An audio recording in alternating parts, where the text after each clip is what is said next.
తెలంగాణ మొత్తం రెడ్డిల చేతికి ఇవ్వాలనేటువంటి ఒక మాటను గతంలో అన్నది జరిగింది. దానిలో భాగంగానే ఈ రోజు బీసీలకు రిజర్వేషన్ తగ్గించిండు అని అనుకోవచ్చా? 100% మేము మొదటి నుంచి కూడా ఏం చెప్తున్నాం, ఇది 9th షెడ్యూల్లో పెడితే మాత్రమే శరీరం ఉంటుంది, జీవోల ఆర్డినెన్స్ ద్వారా రాదు. రేవంత్ రెడ్డి ఒక అగ్రవర్ణ ఉగ్రవాది లాగా, గతంలో కూడా రెడ్లు ముఖ్యమంత్రి అయ్యారు కానీ ఇంత దుర్మార్గంగా లేకుండా వాళ్ళు ప్రజాస్వామ్యయుతంగా సోషల్గా ఉండేవాళ్ళు.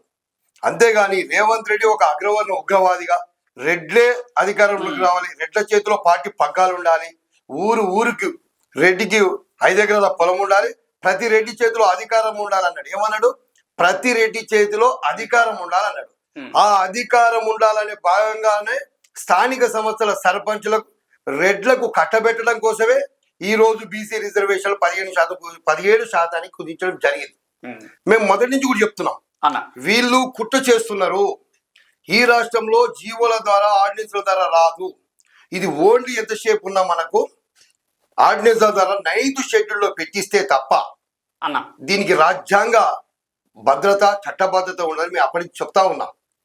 రేవంత్ రెడ్డి కుట్రలో భాగంగానే బీసీలను రాజకీయంగా సమాధి చేయడం కోసం బీసీలను గొంతు కోసినటువంటి రేవంత్ రెడ్డి ప్రభుత్వాన్ని, రేవంత్ రెడ్డిని నిలువుల నిలదీయాల్సినటువంటి అవసరం ఉంది బీసీ సమాజం మీద మేము తెలియజేస్తా ఉన్నాం.